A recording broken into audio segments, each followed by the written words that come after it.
Bom dia, boa tarde, boa noite. Chegamos ao nosso último vídeo, talvez o último tema que eu trabalhei na minha pesquisa, que é a famosa visão clássica do teatro cratense. O termo visão clássica ele vai estar ligado como se via o teatro, historicamente, como foi pensado o teatro, como foi que ele foi formulado, no sentido de dizer o que é que entrou na história e o que é que foi esquecido, não foi documentado, não foi pesquisado, não foi falado, não foi discutido e por aí vai. Para começar a conversa, para a gente entender o que é a visão clássica, a gente tem que fazer um breve histórico sobre a história do Crato, do teatro do Crato e da cidade em si, tá certo? Uma coisa fundamental de entender no Crato é que a identidade do Crato ela foi construída pela elite. Isso no mundo todo é assim, aqui no Crato também. A elite ela vai utilizar do meio intelectual para moldar o que seriam os aspectos culturais dessa cidade. Essa construção, Antonite Cortez, ela que é uma historiadora do Crato, foi reitora da Universidade Regional do Cariri, foi secretária de Educação do Crato também, ela vai pesquisar em sua dissertação de mestrado em História pela Universidade Federal do Rio de Janeiro, intitulado A Construção da Cidade da Cultura, Crato, 1889 a 1960. Antes de chegar nela, a gente vai discutir alguns temas, certo? Na colonização, o Crato não era um grande modelo de civilização, de cultura, econômica, enfim. Tudo levava a nos crer, os apontamentos, as pessoas que passaram pela cidade, tudo levava aqui que era uma mera cidade no interior do Nordeste, no interior do Ceará. A única coisa que a distinguia, que apontava alguma coisa de valor, era a natureza que estava próxima à Chapada, que futuramente vai ser a APA do Araripe, que seria um clima mais ameno. Fora isso, era uma cidade pequena, com vários climas e por aí vai. Nesse sentido, Figueiredo Filho ele vai descrever da seguinte forma: na realidade, fomos povoados por homens que eram portadores de certo grau de civilização. Todavia, os exploradores se avançaram pelo sertão adentro, em paragens inóspitas, não se distinguiam pelas letras, nem por conhecimentos de certo valor intelectual. Foram seres humanos fortes, que não temiam de forma alguma enfrentar as asperezas do meio, em luta contínua contra a natureza, e o branco silvícola que, apesar do domínio pela barbárie, sabia defender sua cleuba com unhas e dentes. Enfim, o Crato foi povoado por pessoas brutas, vamos usar esse termo, tá certo? Até metade do século XIX, todo mundo que passava pelo Crato não falava bem da cidade. E qual já se distinguia no século XIX pela sua elite, pelos seus bons costumes, aquela frescura toda. E o Crato era um belo ponto lá no interior do ponto final do Ceará, o extremo do Ceará, longe do litoral. Felipe Patroni, ele teve viagem aqui no Crato. Ele era do Pará, recebeu um grande posto lá no Rio de Janeiro e ele saiu do Pará para receber esse trabalho na corte do Rio de Janeiro. Porém, se eu não me engano era ele ou a esposa, já faz um tempo que eu li, ele tinha problemas, ou a esposa tinha problemas com o balanço do navio, e eles só aguentaram a viagem do Pará até Fortaleza. Chegaram em Fortaleza, viram que não dava para continuar até o Rio de Janeiro, então decidiram cruzar de Fortaleza até o Rio de Janeiro sozinhos, a pé. Então, nesse percurso de Fortaleza para o Rio de Janeiro, ele esteve no Crato durante alguns dias. Sobre o Crato, ele escreveu: a vila do Crato é populosa, mas não pequena, mas longe de prometer argumento. Ao contrário, anuncia decadência e ruína. Outro forasteiro que passou pelo Crato, esse passou por mais tempo, foi o escocês, o britânico George Gardner. Ele era botânico, veio ao Brasil para estudar as novas espécies vegetais. E a Chapada do Araripe, como descrita como esse oásis em pleno Nordeste, pareceu um excelente local de estudo. Então ele passou um belo tempo aqui e ele vai descrever também um pouco dos hábitos culturais e sociais da cidade. Nenhum ele vai falar alguma coisa positiva, geralmente são coisas negativas. Mas vamos lá para algumas das descrições que ele faz. A porção mais respeitável dos habitantes é constituída por brasileiros, quase todos lojistas, mas de onde as classes mais baixas tiram seus meios de subsistência é coisa que eu não sei explicar. Os habitantes dessa parte da província, geralmente conhecida pelo nome de Cariri, são afamados em todo o Brasil pelo seu gênio turbulento. Outrora costumava ser, e ainda hoje é em menor escala, o refúgio de assassinos e vagabundos de toda parte das outras partes do país. Enquanto contasse com um juiz de paz, um juiz de direito e outros oficiais de justiça, este dispõe de pouca autoridade e, aliás, se quisesse exercê-la, correria um grande risco de cair sobre a faca de um assassino. Apontaram-se diversos que andavam impunes. Basicamente ele vai dizer que todo mundo que fazia besteira, matava, fugia, vinha para o Crato. Enfim, porque a distância para os grandes centros fazia com que o Crato fosse um refúgio interessante para ficar escondido. Até porque não ficava escondido, ficava à mostra e ninguém fazia nada. Enfim, continuando, é uma descrição enorme das várias descrições. Ele vai falar um pouco de uma questão geral cratense. Vamos lá. O nível geral da moralidade entre os habitantes do Crato é muito baixo. O jogo absorve a maior parte do dia. E quando faz bom tempo, pode-se ver esse grupo de todas as classes, desde a chamada gente grande até a mais ínfima, sentados nas calçadas, do lado da sombra das ruas, profundamente entregue aos jogos. Ele vai falar isso, vai falar que o pessoal brigava durante esses jogos, de vez em quando alguém metia a faca em alguém, e por aí vai. Sobre o lado mais sexual do Crato, ele vai continuar. Mesmo na classe alta, raro é o marido que vive em companhia da esposa. Poucos anos depois de casado, expelem-nas de casa e lhes dão habitação à parte, a fim de poderem viver com as raparigas novas, asais, complacentes, para substituir aquelas sem os laços de matrimônio. Desse modo, tem ele de sustentar duas casas. Entre as pessoas que viviam assim, posso citar o juiz de direito, o juiz de órfãos e todos os principais lojistas.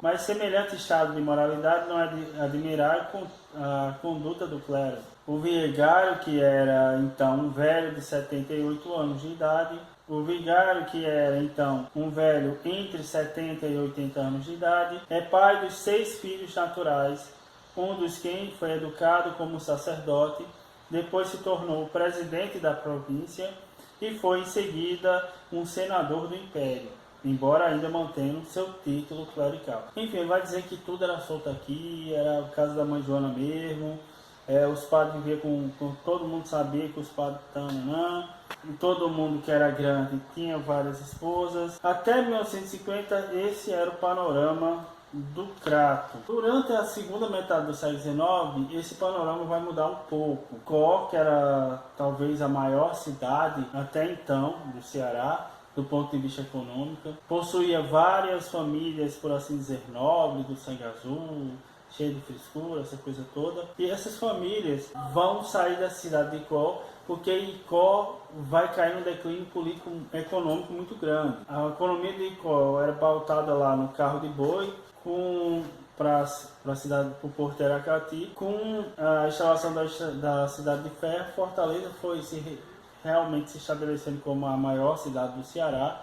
Icó perdeu o seu prestígio e muita gente teve que abandonar Icó. Inclusive parece que está abandonado até hoje. Você vai lá, tá a cidade não mudou. Muito linda, final. Visitem Icó. Está lá uma praça enorme, um largo, talvez é o maior largo da América Latina. O centro histórico está super preservado pela decadência econômica. Então, esse pessoal que sai de Icó vai provocar no Crato uma mudança no ponto de vista cultural muito forte, porque eles vão trazer, entre muitas aspas, uma espécie de refinamento dos costumes do Crato. o Crato vai passar pelo melhoramento, entre muitas aspas, dos seus costumes. Vão se europeizar cada vez ainda mais, se é que existe essa palavra. Figueiredo Filho nos traz os anos 50 do século XIX, prestes a ser cidade e após sê-lo, organizou o Crato vários serviços necessários à sua vida coletiva. Recordemos alguns que lhe foram realmente utilíssimos: a construção do mercado e do cemitério, uma elementar tentativa de abastecimento de água à cidade, a edição do seu primeiro jornal, o Jornal Araripe, que indicou naqueles anos já tão distantes de interessarem a elite muito reduzida, é certo, coisas da inteligência e do espírito. Nos anos 50, o Crato vai ter essa melhoria dos costumes e vai ter uma melhoria urbana muito grande. Vai construir o mercado, vai construir o cemitério, vai ter um abastecimento de água, vai ter os primeiros casarões, vão ter mais casas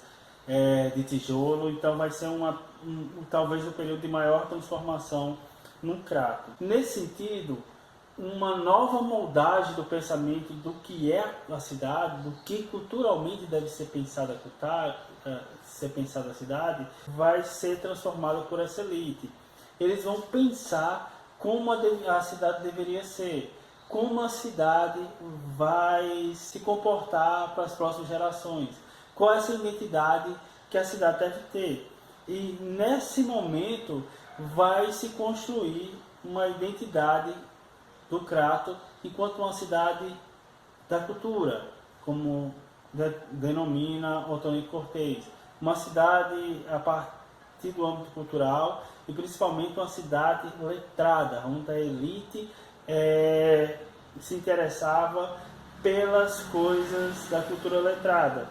Nessa época vai ter um enfoque muito grande na construção de escolas, ainda em escolas primárias. Depois vai vir um seminário de São José, aí vai ser um ponto auge da cidade do Crato. Agora temos padres formados, a gente tem ensino médio, por aí vai. Muito importante, é uma cultura letrada, é uma cultura a partir das artes, mas é uma cultura nos moldes da Igreja Católica também. Então, catolicismo, cientificismo e a ideia da cidade cultural se juntaram para formar o que seria o Crato, culturalmente.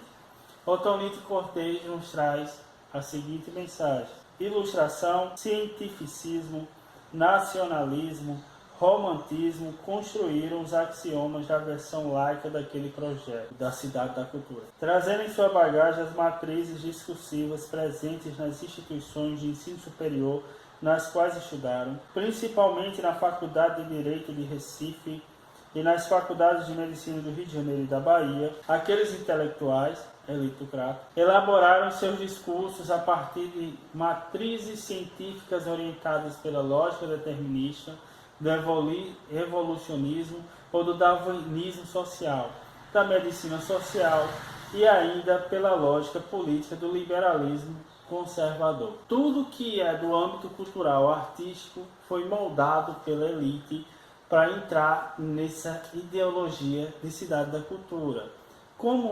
E o teatro não ficou de fora. O teatro também foi inserido nessa cidade da cultura. A inserção do teatro cratense na cidade da cultura eu chamo de visão clássica. Visão clássica porque está de acordo com a visão da elite.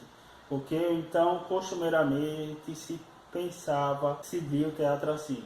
O que seria, enfim, a visão clássica. Como eu falei no primeiro vídeo, quando eu comecei a estudar, só tinha 3 pontos que eram discutidos, que eram falados, que eram apontados como sendo importantes, que na verdade como únicos na história do Teatro do Crato até 1950. Era o Seminário São José, com suas aulas de arte, o Romeu Jupovi e era o Brutac. Minha ideia, que é a visão clássica, ela diz o quê? Que esses 3 pontos foram os 3 pontos que se casaram com a ideologia de cidade da cultura. Foi o que se juntou com os interesses da elite. Então, esses 3 pontos foram elencados para entrar na história e os demais pontos que não estão aqui se perderam. Essa seria a visão clássica. Vale salientar que esses 3 pontos são muito importantes para a cidade como um todo, mas eu estou falando, minha crítica, as outras experiências teatrais que não estavam nessas 3 cidades, que não existiram porque a gente não teve acesso. Vale salientar que entre uma e outra desses 3 pontos são espaços de décadas sem ter prática teatral na cidade, sem ser citado pelo menos. E isso é a grande questão da coisa. Isso é minha grande crítica. São 25 anos entre o Seminário São José e o Romeiro Jupovi e 34 anos entre o Romeiro Jupovi e o Grutac. E isso aqui não teve nada. Aqui a gente já preencheu com os teatros. Então aqui a gente já matou que antes do Seminário São José tinha realmente teatro. Vamos debater alguns pontos. Primeiro, o Seminário São José. O que o Seminário São José é apontado como surgimento do teatro cratense? Nada mais é porque o Seminário São José foi um grande marco na cidade do Crato. Foi a primeira instituição de ensino secundário do Crato, do Cariri, do interior do Ceará e de boa parte do interior dos estados próximos que existiu. Então, elencar o surgimento do Teatro do Crato num Seminário São José é dizer que o Teatro do Crato é primeiramente intelectual e letrado. E aí entra outro viés muito importante, que é elencar o surgimento do Teatro do Crato num Seminário São José, quer dizer que ele é religioso, a partir das histórias dos santos e tudo mais. Então, é esse casamento de cultura letrada e fé católica que dão ao Seminário São José um bom início para o surgimento do Teatro do Crato enquanto cidade da cultura. Bom, o segundo e o terceiro, eles têm algo em comum.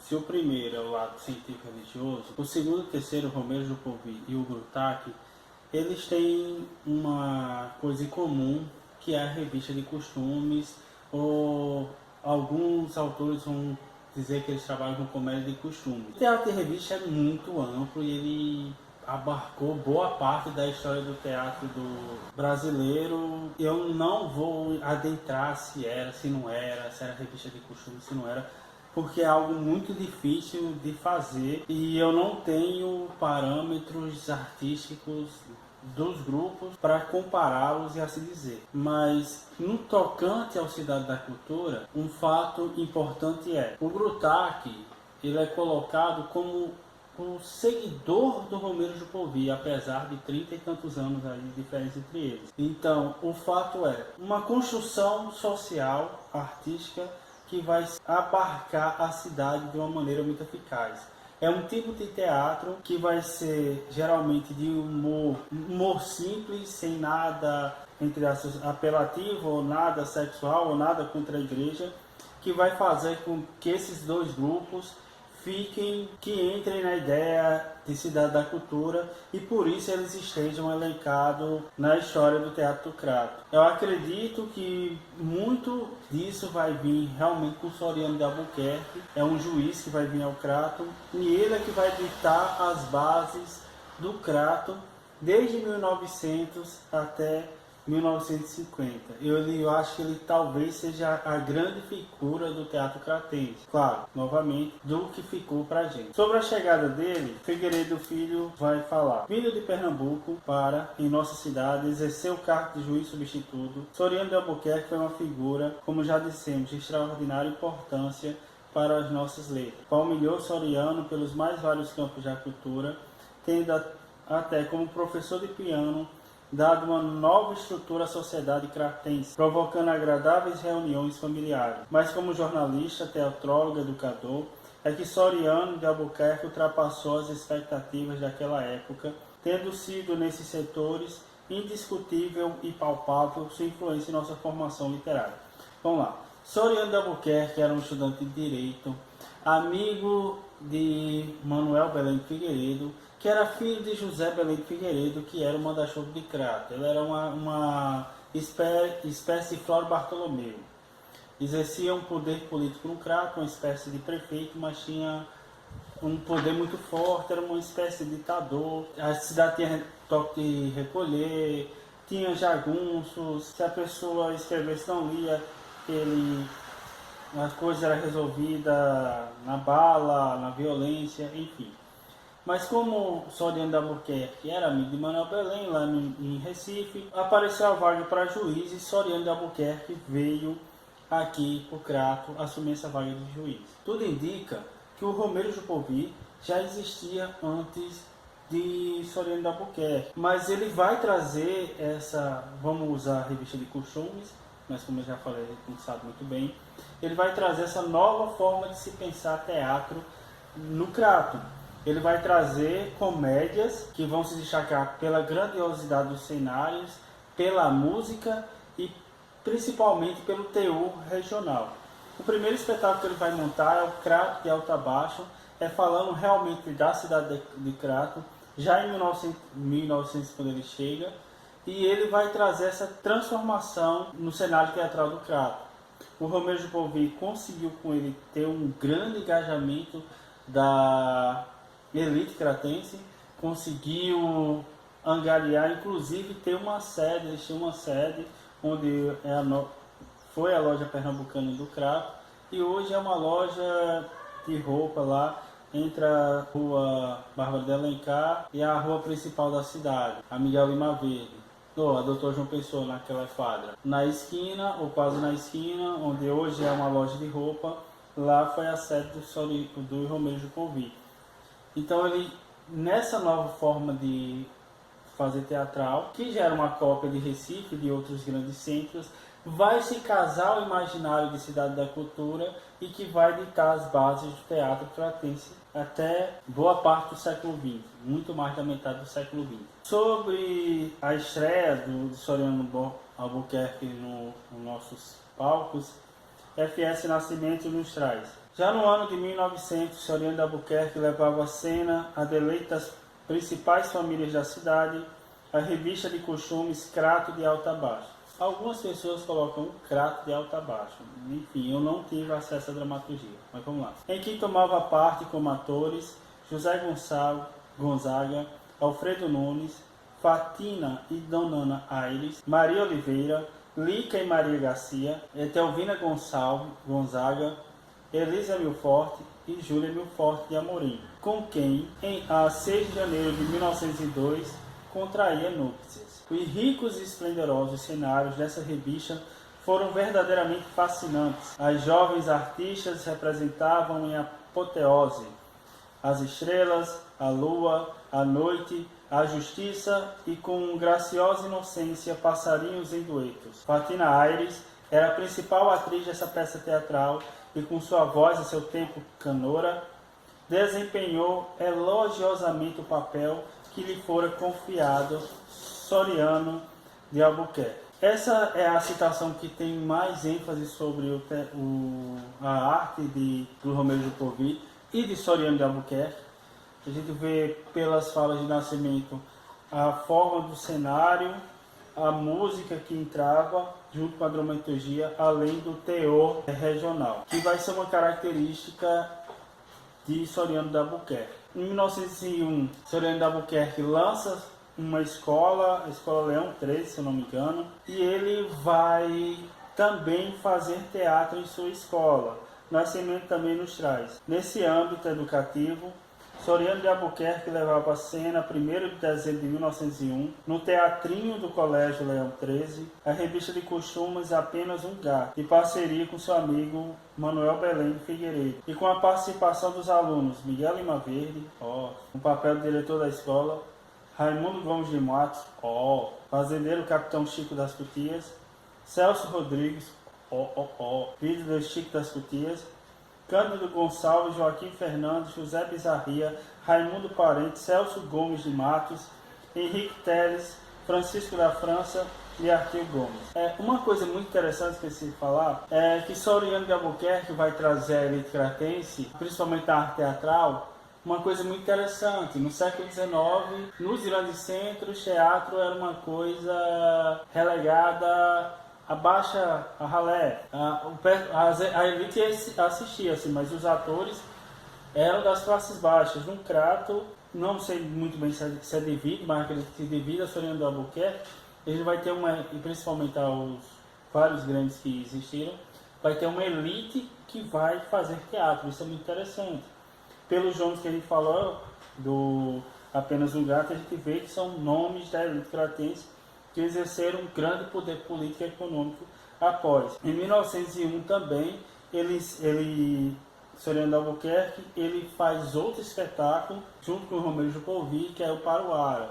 O termo Paruara era o pessoal que ia para o norte, para o ciclo da borracha, e voltava com alguma doença, malária, enfim, doenças relacionadas à floresta amazônica, e voltava pobre com alguma dessas doenças. Novamente uma comédia de terror regional. Soriano de Albuquerque vai ficar até 1902 na cidade do Crato, apesar do impacto de pouco tempo, foi um impacto muito grande. Em 1902 ele começa a entrar em atrito com o José Belém do Figueiredo e ele é expulso da cidade. Assim, ele é convidado a sair para não dar mais, para não aumentar a briga, e ele deixa a cidade, vai para Barbalha, leva a escola, leva o jornal, que eu não falei, mas ele tinha um jornal também, ele escrevia poesias, era um homem das letras. E passa um ano em Barbalha. Acredito que ele tenha feito teatro em Barbalha, mas não tenho nenhum relato. De Barbalha ele vai para Fortaleza exercer função jurídica lá. Quando ele sai, o Romero Jupovi ainda tenta seguir carreira, ainda passa mais um ano com atividades, pelo menos a gente conseguiu achar mais um ano de atividade do Romero Jupovi, mas foi com a figura de Joaquim Tavares Campos. O Joaquim Tavares Campos ele vai fugir da ideia da comédia do Romero Jupovi, ou do Soriano de Albuquerque, e vai trazer a ideia de dramas, operetas dramáticas, coisa triste. E, segundo o próprio Nascimento, as obras de Joaquim Tavares Campos ela não vai conseguir o mesmo sucesso de que o de Soriano de Albuquerque. A forma que Soriano de Albuquerque criou no Crato foi que casou com a elite, com gosto da elite, o que é que a elite queria, enfim. E é isso que ficou. Joaquim Tavares Lé, ele descreveu 3 textos e fez com Romero Jupovi. Em 1902 ele fez Filho Desesperado.